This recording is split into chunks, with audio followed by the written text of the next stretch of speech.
The numbers might look crazy, especially depending on where you think Jared Goff falls in the National Football League. I would consider him, maybe as crazy as this sounds, a top 10 quarterback. And again, the theory behind paying your quarterbacks and your top-rated players, pay them earlier. The longer you wait, it only costs you money. If you have a top-flight wide receiver, pay him here. The Early Line. Only on Sports Grid. It's smarter to be on Sports Grid. Your 24/7 sports wagering network. The Early Line. Magical and historic season in Lincoln, Nebraska continues. He is the best player in the NBA, but also in the biggest moments where the national media is watching. Newswire. Something that we have never seen happen before with one of the iconic coaches in the game. Pharrell Coast to Coast. The team covers. It's automatic. It's every time. Not sometimes. It's every time. Game time decisions. Luka is actually far more dangerous from three on the road this year than at home. This game here tonight, you may want to consider taking as many points as humanly possible. In-game live. Prime time. We got not one, but two coaches fired systems in place. Sports Rage Late Sort of Night. has letdown written all over it. It's going to be hard to match the emotion that they played with the other night. It's smarter to be on Sports Grid. The Bostonian versus the Book. That was Aaron Rodgers' thing. It's your quarterback in the first round. Yeah. It's a luxury pick. We don't have the luxury. We're trying to win right now. I'm in a window right now, and you're going to say, no, we're going to plan this for the future. With a guy who had 4 years, 4 seasons ended by injury. 4. Like, Michael Penix is a walking injury. Like, what are you doing taking him in the top 10? The Bostonian versus the...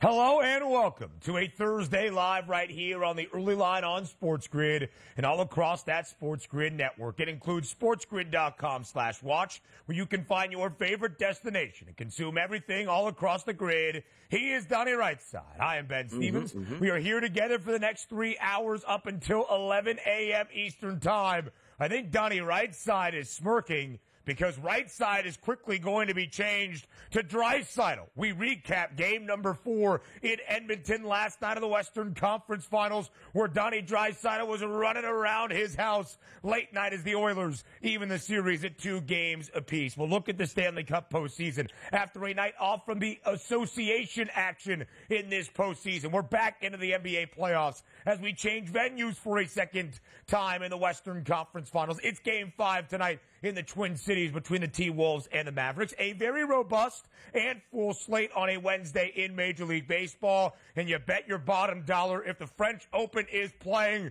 we will detail it for you here on this Thursday on the Early Line on Sports Grid. Oh, yeah, a lot to get to, a lot of guests today, so you might be surprised who's going to show up on the Early Line, but also, more importantly, profitable night for the boys in the house yesterday. RBI props, game props, side props. We did it all yesterday, BWS. And you know what? We're looking to do it all again because you're right. The NBA is back in our lives. Could we see a Game 6 and an extended series? We'll find out. 2 shows so far this week following Memorial Day, holiday weekend, unofficial start of summer. Yeah. And the boys have gone back-to-back with 2 best bet sweeps. We keep that rolling on this Thursday. It was a surprise who our big reunion guest is in hour number 2, but the guy had to spoil it last night. I guess you never bury the lead when Kevin Walsh makes his return to the Early Line for the first time for a full hour. 9 a.m. to 10 a.m. Eastern Time, live right here on the Early Line. Craig Mish and Pete Jensen in hour number 3 as well. So we start DRS here in the 7 and 7. The headlines you need to know that are the most important around the sports landscape. We start with the action on the ice last night, game number 4 in Edmonton. The Dallas Stars, a 2-1 series advantage after taking games 2 and 3, but the Oilers booked as a home ice favorite, and they deliver. Despite Dallas taking an early 2-0 lead, about 5 minutes into the opening period, the Oilers respond, including The 10th playoff goal for Leon Draisaitl, Donnie's cousin, that made it a 4-2 game at the end of the second. Edmonton adds a 5th goal in the third, a 5-2 victory for the Oilers as the Western Conference Finals, like the ECF on the ice in the Stanley Cup postseason, tied at 2 games apiece. Fantastic game overall. And what do you want to do as the road team? Try to put a clamp on this series, get up early in the opponent's building, which is exactly what the Dallas Stars did yesterday, going up 2-0, as Ben pointed out, in the first 5 minutes, actually scored their first goal within 1 minute into the game to sort of dim that crowd and look bad. Maybe it's a 3-1 series lead. As you go back to Dallas, 5 unanswered goals scored by the Edmonton Oilers, which included that goal in the second period to make it 4-2 by Leon Draisaitl, and also McDavid. 3 assists in this game. Needed your superstars to come up big, down 2-0. You did it. Now we're even. Going back to Dallas, what a series we have. Donnie Draisaitl with a large smile on his face. Dallas entered game number 4 last night as a hefty minus 260 series outright favorite to win the West and advance to the Stanley Cup final. We head back to Dallas. The Stars still a series outright favorite, but the price only minus 120. Man, the New York Mets late in the baseball game. Things are bad. Tied at 3 yesterday, entering the 8th against the Dodgers in the third and final game of this midweek set. L.A. played 6 in the 8th, including the second home run of the game for Will Smith. A 2-run shot for Shohei Ohtani. He had 3 ribbies yesterday as the Dodgers win big 10-3, but that's not really the main story. Jorge Lopez, a reliever for New York, gets ejected from the game, throws his glove up into the stands as he's walking off the field, badmouths the Amazons after the game, and then got DFA'd, designated for assignment by the Mets after, pretty much meaning he got cut. Things have not been good this year in the heart of New York City, Queens. No, certainly haven't been here for the Mets. And also, you pointed out, he did throw his glove into the stands, got ejected on a check swing call. And sometimes you say, all right, let's get some passion, let's get some fight in here. But you never want to get in front of the cameras and basically say, we are the worst team out here. And then say, well, if they want me back tomorrow, I'll certainly be here and we'll see what happens. Yeah, the first plane out of town is going to be playing for the Cyclones over there. And what is that, Long Island or Coney Island, whatever island over there in New York Island we have. Yeah. But there it is. Yeah, whatever. He's gone. Listen, He's gone. Brooklyn Cyclones game on Coney Island, a great time. But we'll save that for another day. The Mets have now dropped 15 of their last 19 games, swept by the Dodgers, who entered this week in Queens on a 5-game skid. Coaching news around the NBA. Tyronn Lue signs a 5-year, $70 million extension, nearly $70 million, but we'll give him $70 million with the LA Clippers to become one of the highest paid coaches in the association. 4 years in LA for Ty Lue, including leading the Clips to their first ever Western Conference Finals appearance back in 2021. Now the question, Donnie, what happens with Paul George and James Harden this offseason? Yeah, and that's our questions also. The one thing we do know is the Los Angeles Clippers, chocked with money, about to move into their new building. They got their coach of the future and the present right now. I have no issues with that. There's no salary cap. There's no luxury tax on hiring coaches and a coaching staff. If you feel you got one you want to wrap up for a long time, and Tyronn Lue is a very good coach. I like the move overall. It's crazy to see how much coaches are now making, specifically in the NBA, when we often look and say, how influential is a coach actually when it's really up to the players? But they like Tyronn Lue. They got paid, and here we go. Tyronn Lue might be one of the longest tenured head coaches by the start of next season in the NBA as well. Donnie, did you know where Brian Keefe was the interim head coach of to end out this season? Hold on. Let me see. Brian Keefe. They removed the interim tag. I'm actually drawing a blank on where it's from, but it doesn't matter. It doesn't even matter it's Washington, right? It's Washington. I didn't cheat, but I sort of came back to me. Yeah. But hey, Brian, look, you got the interim tag removed. Congratulations. At the end of the year, you'll be fired. So you'll probably have an interim tag coming into next year somewhere else as well. Yes, the Wizards removed the interim tag off Brian Keefe. He's now the permanent head coach. What? What'd you say? He probably brought into the meeting like, hey, by the way, we're going to remove the interim tag. He's like, damn it, I didn't want that to happen. So he was just hoping for the interim paycheck. Long-time assistant around the NBA, now will become a permanent full-time head coach in the nation's capital. Big day yesterday for college hoops and the NBA draft. Deadline day where you had to make your intentions clear. Returning to college, staying in the NBA draft. And we've got a lot of talent coming back. Coleman Hawkins, R.J. Davis, Alex Caravan, who will try to lead the three-peat in stores for UConn. Caleb Love says, I'm not done yet. And keep an eye on the Crimson Tide. Mark Sears returns to Tuscaloosa. He'll be back for Alabama and Nate Oates next season. Yeah, I got questions on this. This is the single worst draft we've ever seen, and guys are going back to college, which means they obviously know they're not ever going to be an NBA player, and they want to enjoy one last year of NIL money before they have to go out and go to Enterprise, rent a car, or whoever hires the NCAA athletes after they're done at this point. But that's what I'm getting out of it. What type of bad advice are we getting? This is a terrible draft. Put your name in the draft. Come on.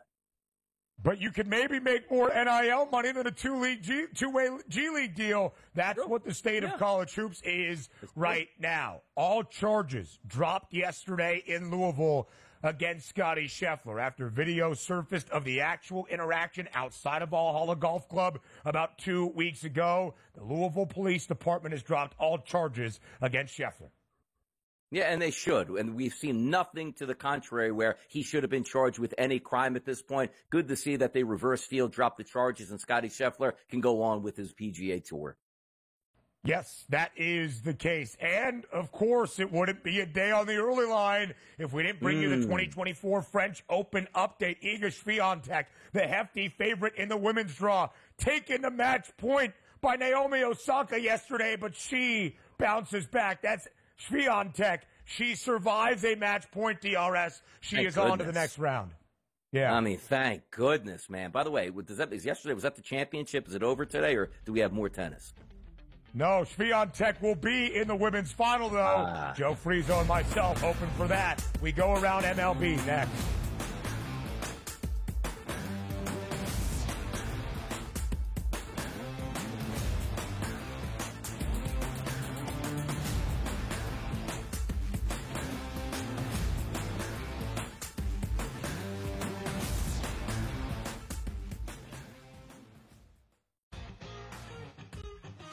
And now you have to qualify, and these majors, you got to go do it, man. Like, and it just comes off really petty to sit up there and be like, I'm not. You know what you signed up for, so I don't like the pettiness. And I 100% think Taylor Gooch should be in the major championships. So in the same note, I'm saying this, but also it's like, hey, this is the world in which we live in right now, and you don't deserve anything. Only on Sports Grid. Using the parlays against one another, right, and being able to get a little bit of juice consig, I found to be a little interesting. Believe me, all the rhombuses and parallelograms are constantly trying to search and find out those things every day. It's one of the battles that you know, as you expand the menu, you encounter new battles. Game time decisions. Only on Sports Grid. How fragile are these guys? It's amazing. They're supposed to be the greatest athletes in the world, and yet they can't walk and chew gum at the same time without getting hurt, for goodness sakes. That Trout injury really is a bummer, too, because people thought he was going to have a big year. And I look, I don't feel bad for the Angels. I don't like Mike Trout in Anaheim. I thought he should have left when his contract was up. In-game live, prime time, only on Sports Grid. Your gut says Miami is going to win, and you should take the over. Your gut also said your NFT selfies would only go up in value. They didn't. But your head is on Sports Grid and knows the QB is in concussion protocol. The backup has a 45 QBR against the zone coverage. The New York team has the most sacks in the league. So yeah, trust your head. It's smarter to be on Sports Grid.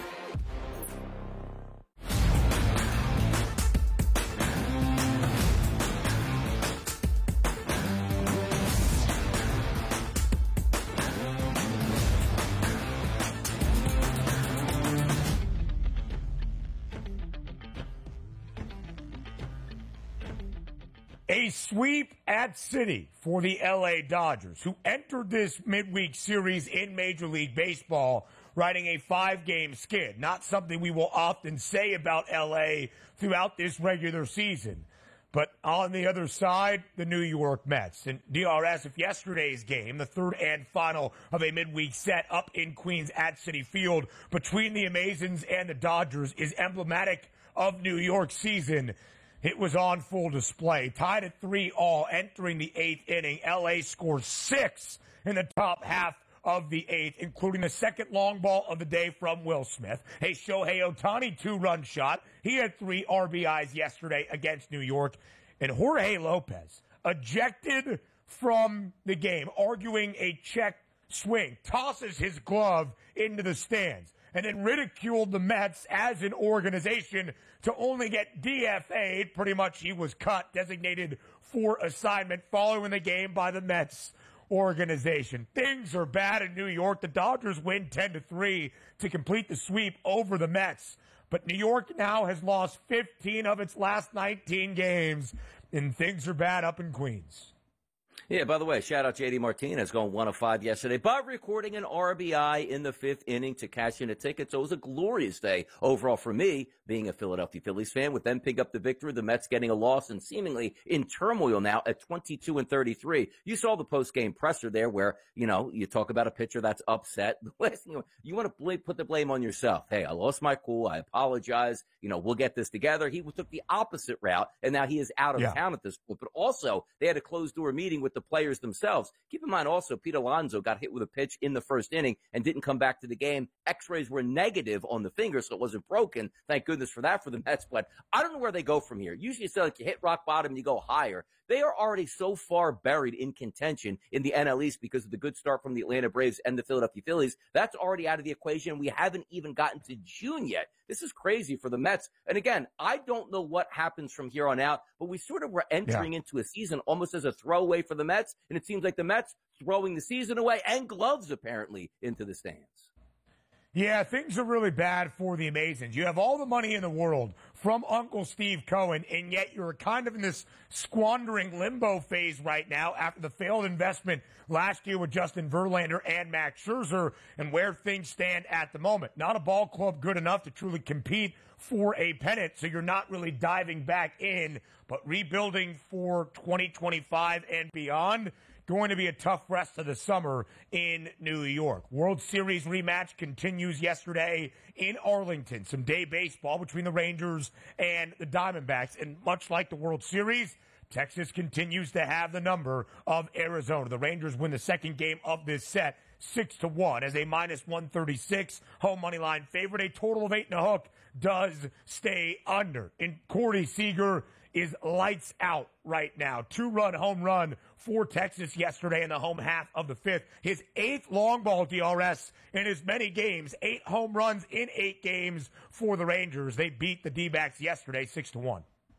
Yeah, sometimes it's not even really about handicaps. You're just riding the hot hand, which certainly Corey Seager does have that. 8 games and 8 home runs. And it's crazy to look at. Yesterday he goes 1 for 3 with the home run and 2 RBI, only hitting .260 for the season. With that type of run early, you expect Corey Seager to be hitting .360 and not .260. But that's a good victory for them. But let's flip it back over to the Arizona Diamondbacks, who've now dropped to 25-30 on the season. Corbin Carroll yesterday went 3 of 5 at the plate. Rose his average to what? 290, 310? No, to 194. So an anchor in your lineup who's a very good player who maybe just uses this game as a springboard to finally get over 200 in the next couple of days. We'll see. But this certainly isn't the Arizona Diamondbacks team that we saw all throughout the playoffs last year, right through to the World Series. They're scuffling right now. And the Rangers getting closer and closer now to 500 after that terrible streak they've been on for the past 2 weeks or so. Yeah, absolutely. So the Rangers enter this series losers of 10 of their last 13 games. Now they have rattled off 2 wins in a World Series rematch against the Arizona Diamondbacks. That a short set this week. So as we keep it rolling around MLB, we go up to Seattle. Late night between these 2 divisional foes in the American League West, the Mariners and the Astros. Great pitching performance as expected with a total pregame of 7. Between the Astros and the Mariners, Justin Verlander on one side for Houston. 7 innings of work, only 3 hits, only allowed a single earned run, 9 Ks. George Kirby on the other side, only a single earned run, 8 strikeouts. But it was J.P. Crawford in extras winning it for Seattle. A walk-off RBI sac fly as the Mariners beat the Astros once again. 2-1 the final. Seattle a very slight favorite yesterday, -112 at home. The Stros DRS have now lost 5 of their last 7. Yeah, and then back to the when are we going to turn the season around? Only it's getting later and later in order to do that. That loss there drops them to 24-32. But also the Seattle Mariners start getting going. 5 games now above 500. Maybe they take control of the AL West. You look at Verlander on the hill. He gave you exactly what you needed. 7-inning pitch, 1 earned run. You're supposed to win that. And also chipped in with 9 strikeouts. Verlander being much better on the road this year than at home. And obviously we know that. When you're pitching in Houston, that's a small ballpark. When you're pitching up in Seattle, that is a large ballpark. Yeah. Lost that game. Is the fork coming out to stick it in the Houston Astros just yet, Ben? Are we ready to do that? Or are we still holding out hope? It's a long summer, and how long is the summer going to be? Yeah, I still hold out hope because I do think there are a certain few ways that Houston can get there, but you're right. The burden is on the Astros to really turn things around. Seth Lugo has been sensational this year for the Kansas City Royals. He improves to 9-1 with another victory yesterday as the Royals snap a 3-game skid, get their first win of this midweek set against their AL Central divisional foes in the Minnesota Twins. In Minneapolis, the Royals win outright as an underdog. That was the best bet for me yesterday with Lugo on the bump. KC victorious 6-1 over Minnesota. Yeah, Witt, Perez, and Velasquez each with 2 hits yesterday. We're waiting for my guy Michael Massey to come back, injured just a few games back. Hasn't been back in that lineup. That's a good victory overall. Ober on the mound, 5 innings pitched, 6 earned runs, and 9 hits. Kansas City broke out the bats yesterday and came away with the dub. Nelson Velasquez, 2 home runs yesterday for the Kansas City Royals, snapping that 3-game skid. But the Twins still 5 games above 500. More around Major League Baseball comes your way up next.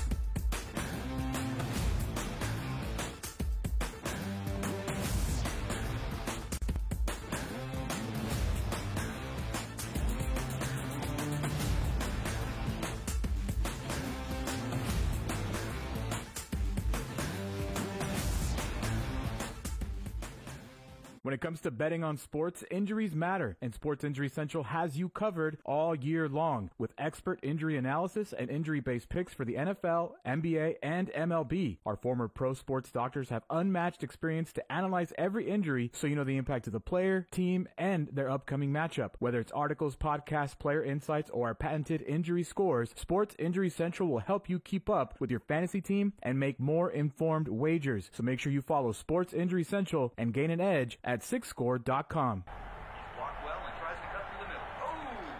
Your gut says Miami is going to win, and you should take the over. Your gut also said your NFT selfies would only go up in value. They didn't. But your head is on SportsGrid and knows the QB is in concussion protocol. The backup has a 45 QBR against the zone coverage. The New York D has the most sacks in the league. So yeah, trust your head. It's smarter to be on SportsGrid. Anyone that's been to a sporting event, the atmosphere before a game, I think Game Time Decisions has that same exact atmosphere. This is our arena.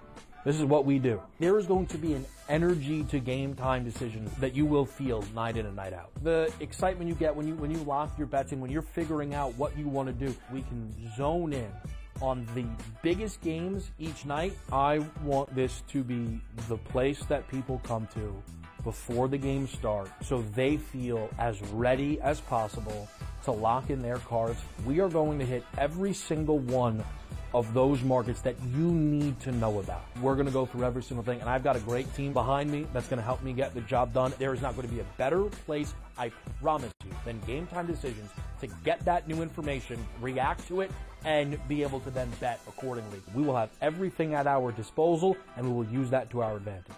I'm Kevin Walsh. Tune into Game Time Decisions from 6 to 8 p.m. Eastern on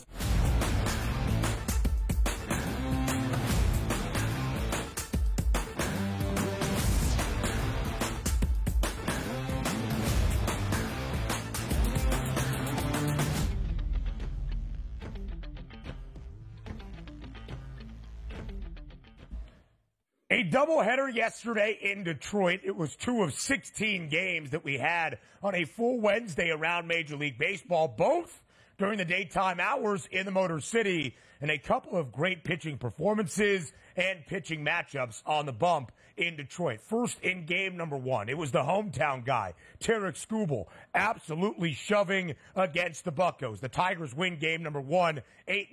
Skubal getting the better of the Pirates rookie, Jared Jones, who did struggle yesterday. 7 innings of shutout work for Skubal, only 3 hits allowed, 8 strikeouts. He is now 7-1 this year with a 2.01 ERA, but it was also Skeens Day later in the afternoon in the second leg of the doubleheader, and Paul Skeens, the other rook for the Buccos, fantastic. 6 innings of work, 2 earned, 3 hits, 9 strikeouts, going well over his strikeout prop of 7.5, and the over had plus money as Pittsburgh takes the second of the doubleheader, 10-2 the final. Yeah, aces, they absolutely love when you back them up at the plate. Case in point, Tarik Skubal, 7-1, 2.01 ERA now. You know, he feels about getting 8 runs of support. It's like, yeah, I don't even need more than 1 or 2 at this point as they easily blanked Pittsburgh 8-0 in game number 1. And also got both of these games correct because I felt Skubal was the right play in game number 1. And then the ace returns to the mound here, the young ace, I should say, for the Pittsburgh Pirates in game number 2. They easily win. Why? Because their ace was backed with 10 runs of support in that game in an easy 10-2 victory. So if you're looking from a doubleheader perspective, usually you get a split. This one was pretty easy. Ace in game 1, ace in game 2, roll with them both. You came away with easy run line victories there, Ben. The Tigers minus 148 is the money line favorite in that opening game with Skubal on the bump. The Pirates were a minus 142 money line favorite with Skeens on the bump in the second game. Both of those money line favorite numbers do cash. First game's total was 6.5. Detroit went over that by themselves behind a shutout performance for Tarik Skubal.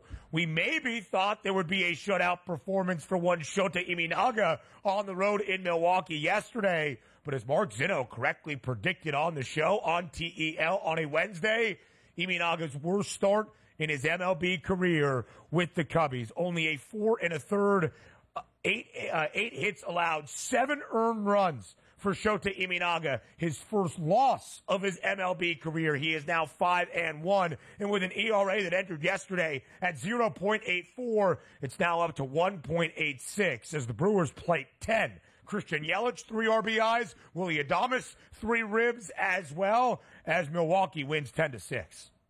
Yeah, he's a great pitcher, and certainly we expect him to bounce back. But once you get more film and more book on a pitcher, some of these hitters start to get a slight advantage over said pitchers. But also, look no further than the statistics of this game, Ben. Take a look at this. 6 of 11 with runners in scoring position here for the Milwaukee Brewers, which also included leaving on base only 1 runner. That means making the most of your damage, and they get 10 runs out of that. Flip it over to the Chicago Cubs. Left on base, 9. Runners in scoring position, 0 for 8. Imagine that. They went 0 for 8 with runners in scoring position, still scored 6 runs with their ace on the mound, and still lost that ball game to the Milwaukee Brewers. Tough scene out there, but again, you are going to lose games eventually, and if that was your handicapping strategy, like Mark Zinno goes, hey, look, you can't win them all. He was dead correct yesterday in that one. And the Brewers are really hot right now at the dish as well. When you look at the National League Central standings, Milwaukee, the only team above 500, 32-23. St. Louis playing good baseball. They're an even 500 now, 27-27. They beat the Reds yesterday in Cincinnati. The Cubs an even 500 as well, 28-28. That means the Brew Crew, 4.5 game lead for the top spot in the National League Central. It also means I'm going back in on Shota Imanaga in his next start. The Cubbies 8-2 this year in the 10 starts Shota has made on the bump, and he remains the National League Rookie of the Year favorite. But the gap between him and Paul Skeens tightening ever so slightly. Imanaga, odds on minus money favorite entering yesterday's start. Now even money plus 100. Skeens second best price in front of Yamamoto for the Dodgers, plus 380 on Pittsburgh's Paul. Yeah, we'll see how long that leash is going to go, because the one thing we do know about young pitchers, sure, they're going to let you go, but sooner than later, you might be looking at late July, late August, and they're telling you, we're going to shut Skeens down for the rest of the season. We'll see how long they let Imanaga go, but more pitching on Imanaga's arm, obviously, than Skeens. Just breaking into Major League Baseball, Imanaga in the past has thrown much more innings professionally. We'll see how it plays out at this point, but for my money, I still think Imanaga should be that plus 100 favorite at this point. Me, Yeah, absolutely so. I think Shota Imanaga is going to contend for the National League Cy Young, let alone Rookie of the Year. I agree with the point, DRS. I certainly do. It's game number 5. Tonight in the Western Conference Finals back in Minneapolis. The T-Wolves facing elimination. The Mavs one win away from the NBA Finals. A preview next.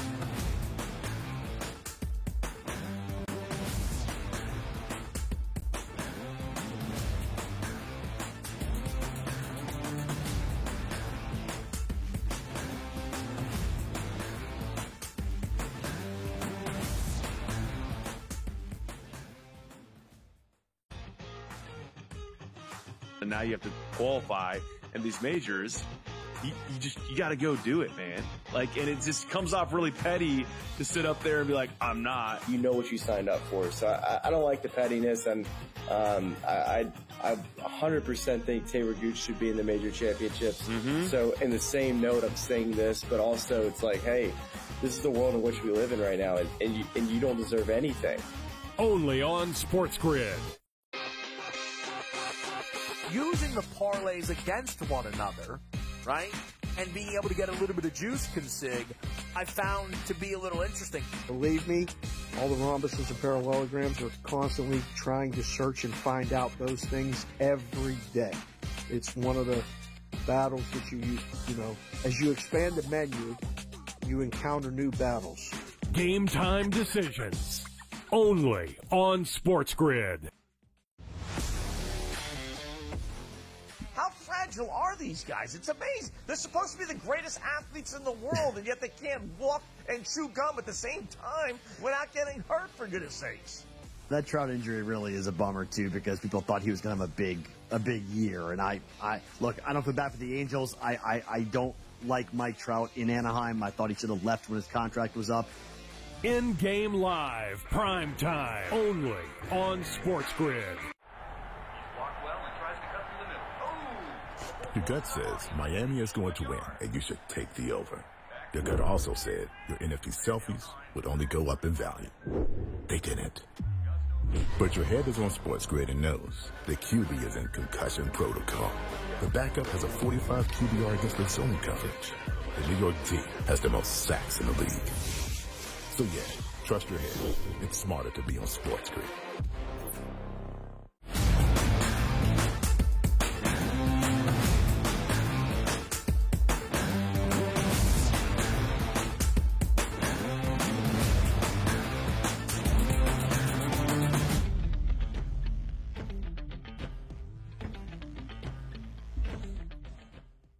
Allow us to set the stage on this Thursday morning, live right here on the early line for game number 5 of the Western Conference Finals tonight in Minneapolis as the Timberwolves return home, having staved off elimination and a sweep in game number 4 in Dallas. The T-Wolves reward having to do so once again as a 4.5-point favorite at home tonight in the Twin Cities with an over-under of 209 and a hook. On the other side, the hungry Dallas Mavericks as an underdog. 1 win away from their 3rd ever berth to the NBA Finals in franchise history. Their first in more than a decade since they won the Larry O'Brien Trophy back in 2011. Those are the stakes for tonight in Minnesota. Again, the Timberwolves, a 4.5-point favorite. The total at 209 and a hook. How do you see Game 5 of the WCF playing out? You know, normally, from what we're hearing and also what the anticipation is, you take a look at the Timberwolves as a favorite. Let's just call it 5 here. So they should win this game based on the odds and have a game number 6, which will be played back in Dallas. Now, here's the issue. I've been saying the past 2 days, like, oh, man, don't leave the Dallas Mavericks out of this. They can easily go into Minnesota and pick up a victory. I didn't figure at the FanDuel Sportsbook, though, Ben, 78% of the tickets coming in on the Dallas Mavericks. So now we turn into that famous public loves a good dog getting 4.5 points when I wasn't even trying to pay attention to see where these splits were going and thought the Dallas Mavericks were the right side. Now, as I take a look at some of these numbers, it might have me rethinking exactly what's going to take place and maybe should we be going after the Timberwolves? Because as we know, watching the money flow in, if that line opens up at 4.5, and it's still sitting at 4.5, and you have about 80% of the tickets coming in on one side, and that line isn't going anywhere, that's certainly something to keep an eye on for that game tonight. So for me, liking the Mavericks, now seeing those numbers, cloudy brain syndrome right now for your boy. That smells a little bit fishy on the Great Lakes up there in Minneapolis. And if you remember what the graphic indicated yesterday, it was only a 4-point number in favor of Minnesota. The hook has been added on despite heavy public betting on the Dallas Mavericks. Very intriguing. Minnesota, 4.5-point favorite for game number 1. The Mavs win outright as an underdog by 3. Minnesota, even a greater favorite for game number 2, laying 5, the largest spread in the T-Wolves' favor throughout this postseason run. The Mavericks, courtesy of the Luka Doncic dagger in the final 3 seconds, win outright as an underdog as well. So it shouldn't be a surprise then, necessarily, DRS, that the Mavericks are getting the public love, because this postseason, as an underdog, Dallas in these playoffs, 5-1 straight up. They have been incredible as an underdog, including both of the opening 2 games of this Western Conference Finals set against the Timberwolves. Meanwhile, Minnesota, booked as a favorite in every home game. The only time the Timberwolves have been booked as a favorite throughout this postseason, just 3-4, both straight up and against the spread, meaning when they win at home, they cover the number, but they have a losing outright record as a home favorite throughout this playoff run. I do wonder, in the 4 games we have seen so far in the Western Conference Finals, the winning team has also covered the number. 3 of the 4 games, the underdog, Dallas in games 1 and 2, Minnesota in game 4, the Mavericks as only a 1.5 favorite in game number 3, winning by 9. And oh, by the way, that 9-point margin, the largest we have seen out of the 4 contests in the WCF. All 4 games decided by single digits, 3 of the 4 by 5 points or less, which initially had me believing, Donnie, that I actually kind of lean with the Timberwolves winning this game outright, staving off elimination once again, and forcing a Game 6 back in Dallas. But maybe the Mavericks keeping it within the margin, even though the margin is not necessarily large, at only 4.5 points. But that public fish starting to look like we need to back the Timberwolves. Yeah, it does. And also, when we had Coach on yesterday, figuring how this series could possibly turn out. Could we get to a game number 7, which again will be home in Minnesota? But the question mark is going to be, really, if this game moves to a game number 6, is the Minnesota Timberwolves going to be able to perform in Dallas when we've already saw Dallas clinching against a higher seeded team in game number 6 in their own building? But there are a lot of question marks coming into this because, again, getting back to the conversation yesterday where you had a chance to say, okay, this wasn't a guy that was unheralded stepping up and claiming his spot, saying, I'll rescue this team. It was the superstars of the Minnesota Timberwolves coming up big in the biggest moments when they hadn't done that just yet in this series. So that momentum turning over should be like, okay, Anthony Edwards has his feet under him here finally in the Western Conference Finals. Karl Anthony Towns also has the same. Let's see if they can duplicate what they did in Dallas, because if they do that and pick up a victory, they're going to have a lot of confidence rolling into game number 6 saying, yeah, this is the way we were supposed to play for game number 1. I understand we blew game number 2 in our own building, but that's not going to happen again. I'm just interested to see why we're so happy here as a public betting on Dallas. Is it the points? Is it they think they can win this game? Or maybe we're thinking it was a fluke and Karl Anthony Towns goes back to being 0 for 8 from 3-point range and Anthony Edwards isn't ready for the big moment yet. Yeah. That's an intriguing number because what you anticipate, Ben, is right. 2 good basketball teams. Most people usually lean towards the home court. Maybe we get 60% of the tickets, 55% of the tickets here on a public favorite. Now you have close to 8 out of 10 tickets coming in on Dallas. No real line movement in this spot. That's an interesting equation to see if it plays out tonight. You mentioned them, so let's show them, huh? Anthony Edwards and Karl Anthony Towns, their points props for game number 5. The Ant-Man actually up by a point, 28 and a hook. Cat at 20.5. Of course, the 2 combined for 54 points in game number 4. By far their best performances throughout the Western Conference Finals. And for Karl Anthony Towns, his first time scoring 20-plus or even above 15. He hit 4 triples, including a couple of clutch deep shots late in that fourth quarter. 20.5 his number. He scored 25 in game 4. 28.5 for Anthony Edwards. He scored 29 in game number 4. Getting to the rim once again for Anthony Edwards. And Donnie, you were all over it, thinking that Anthony Edwards was going to flirt with a triple-double, and boy, did he. Just 1 assist shy of that triple-double. He has had at least 7 dimes in all 4 games of the Western Conference Finals. He has also gone over his rebounding prop tonight, which is listed at 7.5. In 2 of the 4 games, he had double digits in game number 4. We said it entering game 4. If Minnesota was going to force a 5th game, if they were going to avoid the sweep, they needed their superstars to step up. I would assume we have the same sort of consideration entering tonight's 5th game.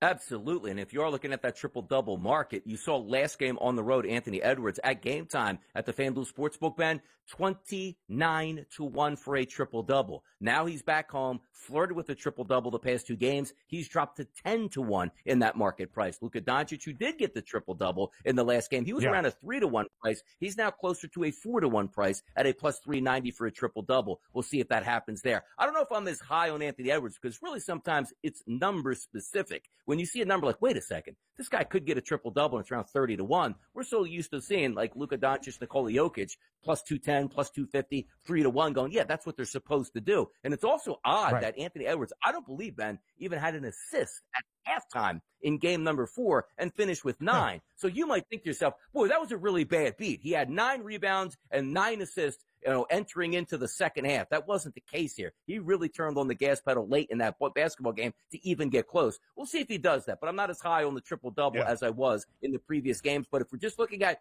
superstar power at this point, I mean, who's toe-to-toe? You could basically say right now, if you get a better game out of Luka Doncic than you get out of Anthony Edwards, that's probably going to be it. But again, having faith in Anthony Edwards, finally seeing the light in that previous game, I expect a big-time performance out of the kid in this game tonight. Yeah, the PRA props would make a ton of sense. Luka Doncic did record a triple-double in game number 4, his second of this set. However, both Luka and Kyrie stayed under their points props in game number 4 for the first time in this series. Puck talk? No, more NBA talk next.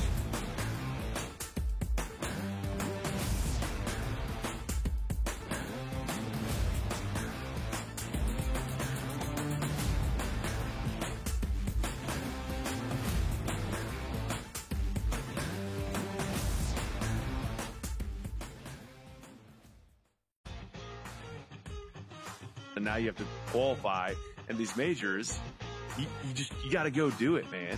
Like, and it just comes off really petty to sit up there and be like, I'm not. You know what you signed up for, so I don't like the pettiness, and I 100% think Taylor Gooch should be in the major championships.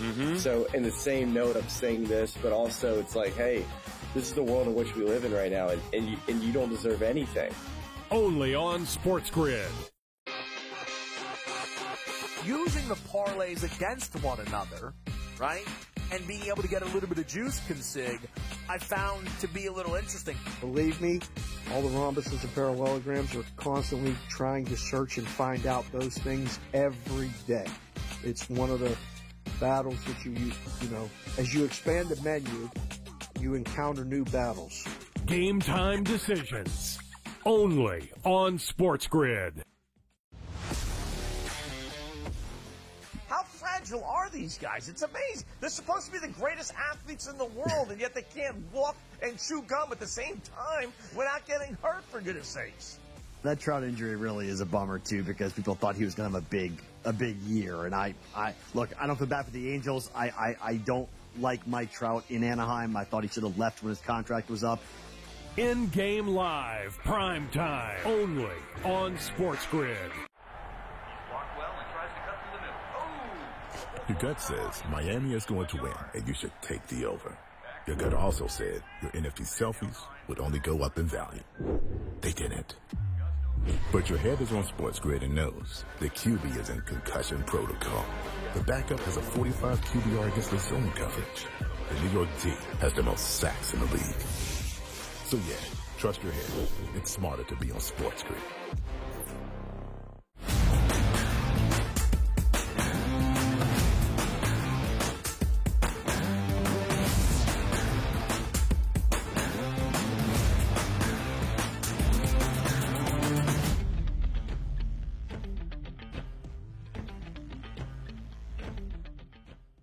Live right here on this Thursday on the early line. Tonight is game number 5 of the Western Conference Finals in Minneapolis. Sure, the Timberwolves did not get swept, meaning that both conference finals rounds did not end in only a 4-game sweep. But just because they force a game 5, does that mean this series has any life? DRS entering game number 4. The Dallas Mavericks were a minus 2,500 favorite to win the Western Conference. Dallas still remains a hefty favorite at minus 560. But I bring up these series odds to make this point, as we have shared. This series, the 156th time in NBA playoff history, a team has taken a 3-0 series lead in a best-of-7 set. That includes what we saw between the Celtics and the Pacers, and including Boston and Indiana in the ECF. In the previous 155 times, the team that has held a 3-0 series advantage has won the series. Only 15 times in the prior 155 has a team even won 2 consecutive games to force a game 6, which is what Minnesota is attempting to do tonight. So if the odds track and the Timberwolves at least win outright as a home favorite, it will be something that has rarely happened in the history of the NBA postseason. Yeah, and we'll see if we even can make it to a game number 6. And probably a lot of those series were sort of role reversal, right? Where you had the sweeps typically coming from the higher seeded team, which means they won the first 2 games on their home court. Then they won the next 2 games on the opponent's home court. But if they didn't, let's just say we get that one last stand and we force a game number 5, typically goes back to the home court and they close it out. That's why we don't ever get to a game number 6. So a little bit of a role reversal the way this series is playing out. But based on the odds, we are expecting to have a game number 6 in the Western Conference Finals. We'll just see how it plays out tonight, because obviously on paper, if you're just going by the odds, check it off. The Minnesota Timberwolves should win this game. But then again, if you were doing that in game number 4, it should have been the Dallas Mavericks ending that series. And I actually thought that series would end in a sweep where Dallas would handle home court. They weren't able to do so, and here we are tonight. The spread's in Dallas's favor at home in Texas, just 1.5 in both games 3 and 4. Yes, not very large spreads in their favor, not very hefty home favorites, but the Mavericks would be a home favorite with the potential to clinch a series even if they drop 2 straight to Minnesota. Why do I bring that up? Because right now in the correct score market for the WCF, the Mavericks to win in 6, 4 games to 2, plus 145, a number that I think you should jump on if you believe Minnesota wins game number 5 tonight, because you would have the Mavericks as a home favorite with a plus money line ticket, ipso facto. All right, more news around the association. Brian Keefe, as we shared in Washington, has the interim tag removed. He is now the permanent head coach of the Wizards, but maybe more importantly, the head coaching news yesterday in the association. Ty Lue agrees to a 5-year, nearly $70 million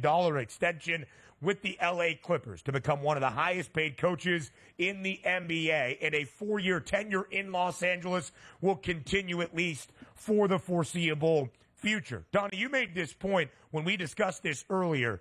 Bright pastures, you would think, for the Clippers entering next year, at least monetarily and investment. They move into the Intuit Dome, the state-of-the-art facility that Steve Ballmer has building up in the city of Angels. That starts next year. The Clippers get their own home. The Clippers have a head coach they can rely on with a sturdy background. And now the question is, who do the Clippers have on the floor playing in L.A. next season? Yep, next year, getting back to Inglewood. Yes, there we go. And the Intuit, that place is really interesting. And I want to see if that's one of those future arenas where everybody tries the model. Because when you talk about a guy that's been in the tech industry for as long as their owner has been with all of that money, he's going to press the boundaries. And we'll see if it works out in their favor. But yes, Inglewood always up to no good typically with the Clippers. Why? Because they never win anything. But I do think they have a very good basketball team and a very good coach, which puts you in the mix on a year-to-year basis. I don't have any issues with Tyronn Lue making that much money because it's not said, man, now we can't bring in another basketball player. No, there are no restrictions on coaching staffs and how much you can pay them in the NBA. They got their guy. They wanted to keep him there. They wanted to keep him happy, and they did that. So continuity in the head coaching staff sometimes is just as important as the team itself, Ben. And I don't think there's any restrictions on the wallet of one Steve Ballmer. So Ty Lue, in his first year at the helm in Los Angeles, after winning a championship, of course, with LeBron James in Cleveland. Producers, please check that. Make sure I got that bit of info right. Ty Lue led the Clippers to their first ever appearance in the Western Conference Finals, something Doc Rivers failed to do when he had Lob City back in the day. That was 2021. The Clippers into the WCF, but not into the NBA Finals. Then they lost in the play-in tournament the year following, and then 2 first-round exits the last 2 years, where availability and health has been the question. Kawhi Leonard, if he doesn't want to play in a playoff game, he doesn't play in said playoff game. We don't know exactly what the future holds for Paul George this summer. The rumors have already started with Paul George in a certain city that Donnie Rightside loves.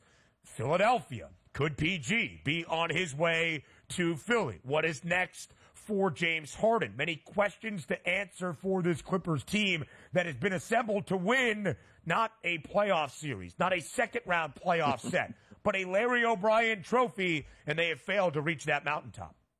Yeah, it feels like they need Tyronn Lue to be a player coach out there, which means he can actually suit up because half his team doesn't like to suit up in the playoffs due to injuries at this point. And changes in the future could be. I like the team, and I would be very surprised, to be honest. Like, unless Paul George says, I just want to get out of Los Angeles, which he fought so hard just to get to Los Angeles from OKC, there's a lot of money around. Those guys are going to keep happy with big paychecks here. I think they keep the band back together, but also, what does that mean? First round exit again next year? Because something has to change on that basketball team. You can't just bring everybody back and pay everybody like, yeah, you know what? This is our year. Because when the playoffs start and James Harden isn't there and or Paul George or Kawhi Leonard, who always likes to dip out in the playoffs, something's got to give here. But I do like the coaching move to keep Tyronn Lue there. But the players are the ones that have to show up in the playoffs, at least be ready to play. Yeah. Listen, if they keep the gang together, the odds are going to be optimistic. I would guess L.A. third, fourth best price to win the Western Conference crown. Quickly, 20 seconds left in this segment. Trivia question. Where did Tyronn Lue play his college basketball? I don't even know. Why am I asking you? I had no idea. The Nebraska Cornhuskers has his jersey retired. God. I was there. No wonder nobody knows that.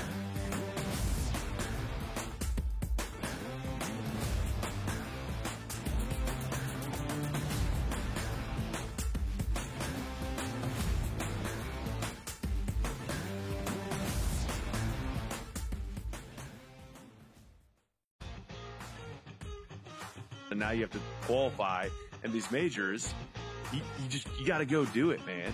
Like, and it just comes off really petty to sit up there and be like, I'm not. You know what you signed up for, so I don't like the pettiness, and I 100% think Taylor Gooch should be in the major championships. So in the same note, I'm saying this, but also it's like, hey, this is the world in which we live in right now, and you don't deserve anything. Only on Sports Grid. Using the parlays against one another, right? And being able to get a little bit of juice consig, I found to be a little interesting. Believe me, all the rhombuses and parallelograms are constantly trying to search and find out those things every day. It's one of the battles that you know, as you expand the menu, you encounter new battles. Game time decisions. Only on Sports Grid. How fragile are these guys? It's amazing. They're supposed to be the greatest athletes in the world, and yet they can't walk and chew gum at the same time without getting hurt, for goodness sakes. That Trout injury really is a bummer, too, because people thought he was going to have a big year. And I look, I don't feel bad for the Angels. I don't like Mike Trout in Anaheim. I thought he should have left when his contract was up. In-game live, prime time, only on Sports Grid. Your gut says Miami is going to win, and you should take the over. Your gut also said your NFT selfies would only go up in value. They didn't. But your head is on Sports Grid and knows the QB is in concussion protocol. The backup has a 45 QBR against the zone coverage. The New York team has the most sacks in the league. So yeah, trust your head. It's smarter to be on Sports Grid.